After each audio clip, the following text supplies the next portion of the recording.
Hello बच्चों, आज हम पढ़ते हैं भाषा तथा व्याकरण के बारे में। आपका पाठ पहला। अब भाषा और व्याकरण में घनिष्ठ संबंध है।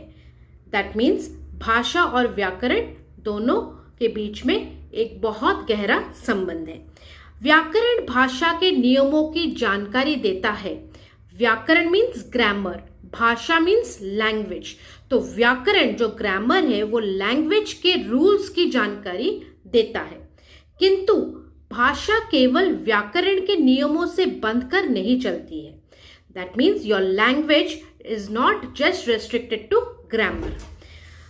भाषा में अर्थ और प्रयोग महत्वपूर्ण होते हैं। अध्यापिका कुछ ऐसे वाक्यों का चयन करे जो व्याकरण की दृष्टि से तो सही हो पर भाषा की दृष्टि से ग्राह्य नहीं हो। तत्पश्चात उन वाक्यों की सहायता से गतिविधि का आयोजन करें। अब आइए कुछ वाक्यों की गतिविधि करते हैं। अब देखिए, वाक्य है पहला, लड़की हंस रही है। तो ये भाषा में भी सुनने में ठीक है और व्याकरण के नियमों के अनुसार भी ठीक है। अब मशीन हंस रही है। अब machine is a non living thing, तो भाषा के अनुसार गलत है लेकिन व्याकरण के अनुसार ठीक है। बच्चा दूध पीता है। अब भाषा के अनुसार ठीक है लेकिन व्याकरण के अनुसार ठीक नहीं है। बच्चा दूध पी रही है या रहा है। बच्चा पत्थर पीता है। अब ये भी गलत है, भाषा के अनुसार भी और व्याकरण के अनुसार भी गलत है, क्योंकि पत्थर जो है ये आपका नॉन लिविंग थिंग है। इस गतिविधि को कराने के बाद बच्चों को बताए कि भाषा में जो अर्थवान नहीं है, मतलब विच इज नॉट अंडरस्टैंडेबल, भले ही वह व्याकरणिक की दृष्टि से ठीक हो, दो it is grammatically correct but ग्राह्य नहीं है। ग्राह्य नहीं है मतलब एक्सेप्टेबल नहीं है। हमें समझाते हुए पाठ की ओर बढ़े। अब हम पढ़ेंगे डिटेल में भाषा के बारे में। भाषा वह साधन है, साधन मतलब मीडियम है, जिसके द्वारा मनुष्य अपने भावों विचारों, भावों means what are your thoughts and विचारों are what are your opinions, को दूसरे तक पहुंचाता है तथा दूसरों के भावों और विचारों को ग्रहण करता है। It is basically an exchange of your thoughts and opinions and feelings with one person from to the other. So वो साधन है जिसके द्वारा मनुष्य अपने भावों विचारों को दूसरे तक पहुंचाता है तथा दूसरों के भावों विचारों को ग्रहण करता है। कभी कभी हम अपने विचारों को दूसरों तक पहुंचाने के लिए तरह तरह के इशारों का भी प्रयोग करते हैं। नाउ, कक्षा में अध्यापक छात्रों को चुप कराने के लिए मुंह पर उंगली रखकर चुप होने का संकेत करते हैं। हम भी कभी ताली बजाकर तो कभी इशारे से किसी को अपनी ओर बुलाते हैं। अर्थात इशारे भी भावों विचारों को दूसरों तक पहुंचाने के साधन है, पर इस साधन को हम भाषा नहीं कर सकते। तो हमें ध्यान देने वाली बात यह है कि इशारों को हम भाषा नहीं कह सकते। भाषा का संबंध तो मनुष्य के मुख से उच्चारित होने वाली ध्वनियों, उन ध्वनियों से बने शब्दों तथा वाक्यों से है। सो भाषा कैसे बनती है? हमारे मुख से जो ध्वनि निकलती है, ध्वनि से जो शब्द निकलते हैं और शब्दों से जो वाक्य बनते हैं उसे हम भाषा कहते हैं।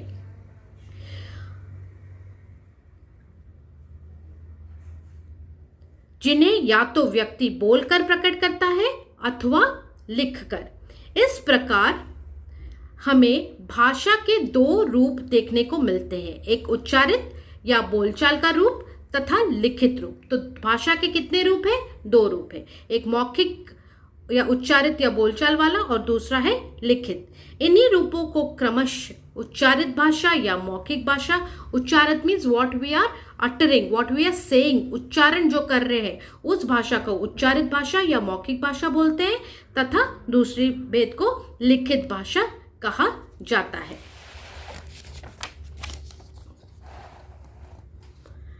नेक्स्ट इज भाषा के रूप।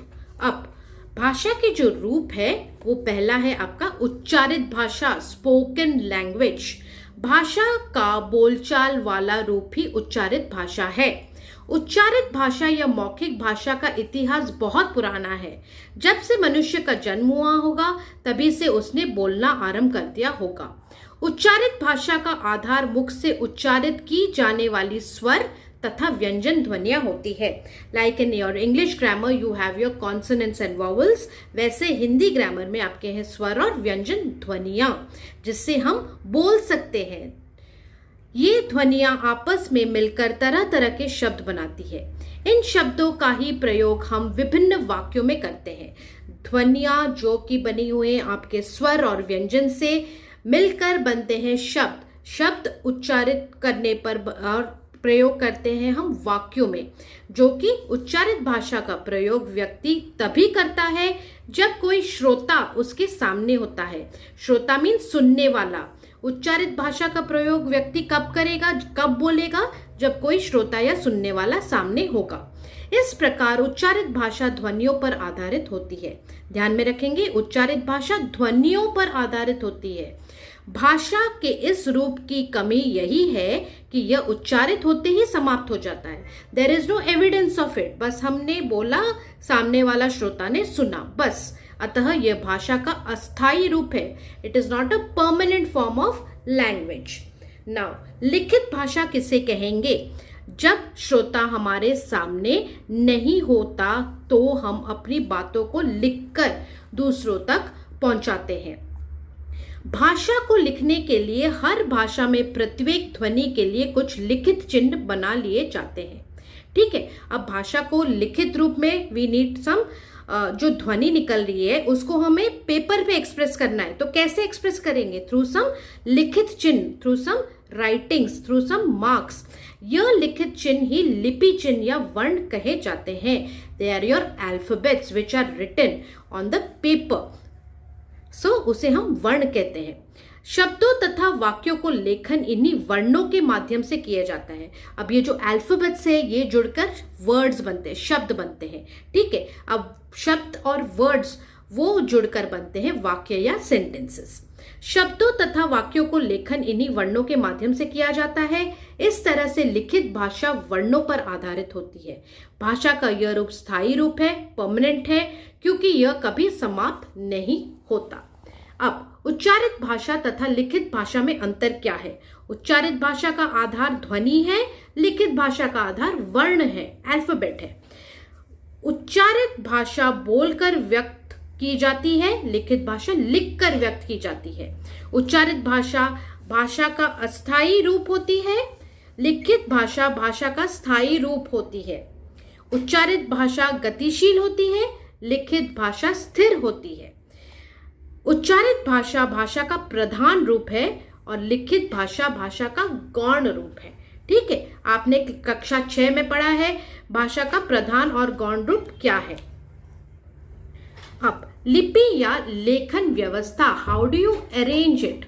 नाउ, वस्तुतः मौखिक भाषा की स्थायी रूप देने के लिए लिखित भाषा का विकास हुआ। इसके लिए प्रत्येक ध्वनि के लिए लिखित चिन्ह या वर्ण बनाए गए। वर्णों की पूरी व्यवस्था को लिपि कहा गया। अब भाषाएं हमारे जो है उनकी लिपियां होती है, जैसे हिंदी, संस्कृत, मराठी, नेपाली, बोडो आदि देवनागरी है। पंजाबी का गुरमुखी लिपि है। अरबी, फारसी, उर्दू का फारसी लिपि है। अब भाषाएं जैसे अंग्रेजी, फ्रेंच, जर्मन, स्पेनिश आदि उनकी रोमन लिपि है। गुजराती भाषा की गुजराती लिपि है।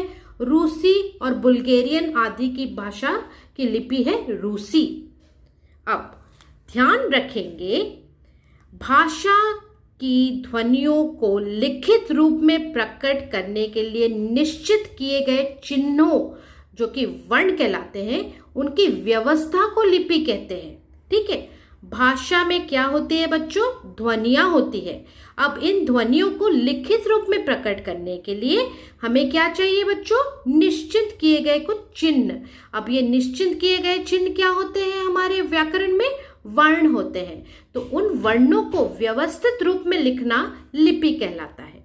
ठीक है, इसी प्रकार से संसार में अनेक भाषाएं हैं और उनको लिखने के लिए अनेक लिपियां हैं। हालांकि किसी भी भाषा को किसी भी लिपि में लिखा जा सकता है। अब आगे पढ़ेंगे भाषा, लिपि, भाषा, बोली तथा उपभाषा क्या होता है। हर भाषा का क्षेत्र बहुत बड़ा होता है। उदाहरण के लिए हिंदी एक भाषा है, जो हमारी राष्ट्रभाषा है, और उसका क्षेत्र एक और मध्य प्रदेश, राजस्थान, हरियाणा तक फैला हुआ है। Now in certain regions of India, जैसे मध्य प्रदेश, एमपी, राजस्थान और हरियाणा में हिंदी बोला जाता है, तो दूसरी ओर दिल्ली, उत्तर प्रदेश तथा बिहार तक भी बोला जाता है। हालांकि इस हिंदी भाषा क्षेत्र में भी भाषा के अलग अलग क्षेत्रीय रूप देखने को मिलते हैं। भाषा में आने वाले ये अंतर भौगोलिक, ज्योग्राफिक क्षेत्र के बदल जाने के कारण है। अब that same Hindi which is spoken in Madhya Pradesh, Rajasthan, Haryana will sound different from the Hindi which is spoken in Delhi, Uttar Pradesh and Bihar. Why? Because of the geographical presence of the states. Now इस तरह से किसी क्षेत्र विशेष में वहां की भौगोलिक विशेषताओं के प्रभाव के कारण किसी भाषा के बोलचाल के जो रूप विकसित हो जाते हैं वे बोली कहलाते हैं। ठीक है, इस तरह बोली भाषा का एक अल्प विकसित रूप है। बोली भाषा का एक अल्प विकसित रूप है, मतलब लेस डेवलप्ड रूप है। वस्तुतः यह भाषा का वह रूप है जो किसी छोटे क्षेत्र में स्थानीय लोगों द्वारा व्यवहार में लाया जाता है। इस प्रकार भाषा का क्षेत्र व्यापक होता है और बोली की सीमित। किसी एक भाषा की अनेक बोलियां हो सकती है। कुछ बोलियों में अन्य बोलियों की तुलना में परस्पर अधिक समानता हो सकती है। ऐसी बोलियों को एक उपभाषा क्षेत्र में स्थान दिया जाता है। उदाहरण के लिए भोजपुरी, मगधी तथा मैथिली तीनों हिंदी की बोलियां हैं और अन्य बोलियों की तुलना में तीनों में परस्पर अधिक समानता पाई जाती है। अतः इन तीनों को बिहारी हिंदी नामक उपभाषा क्षेत्र में रखा जाता है। अतः ध्यान रखिए, भाषा की तुलना में उपभाषा का क्षेत्र छोटा है। ठीक है, भाषा के नीचे आता है उपभाषा, हिंदी के नीचे आते हैं ये भोजपुरी, मगधी और मैथिली।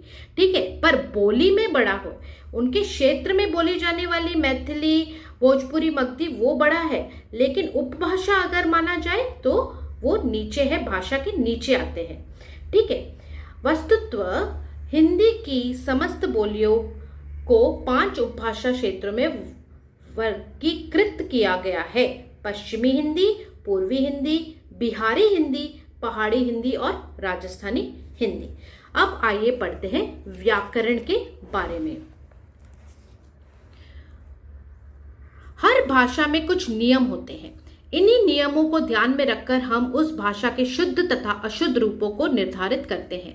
उदाहरण के लिए हिंदी भाषा का नियम है कि वाक्य में क्रमशः कर्ता, कर्म एवं क्रिया, कर्ता सब्जेक्ट, कर्म इज द ऑब्जेक्ट एवं क्रिया इज द वर्ब आते हैं।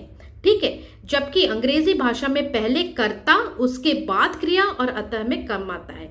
ठीक है, तो what is the difference between Hindi व्याकरण एंड इंग्लिश व्याकरण? हिंदी व्याकरण में पहले आपका सब्जेक्ट आता है, फिर ऑब्जेक्ट आता है, फिर वर्ब आता है। लेकिन इंग्लिश ग्रामर में पहले सब्जेक्ट, फिर वर्ब और फिर ऑब्जेक्ट आता है। This is the difference. ठीक है, तो हम कर्ता को सब्जेक्ट मानते हैं, कर्म को हम ऑब्जेक्ट मानते हैं एंड क्रिया को वर्ब मानते हैं। या देखिए, बच्चा कर्ता दूध पी रहा है। कौन दूध पी रहा है? कर्ता कौन है? बच्चा। क्या पी रहा है? दूध पी रहा है।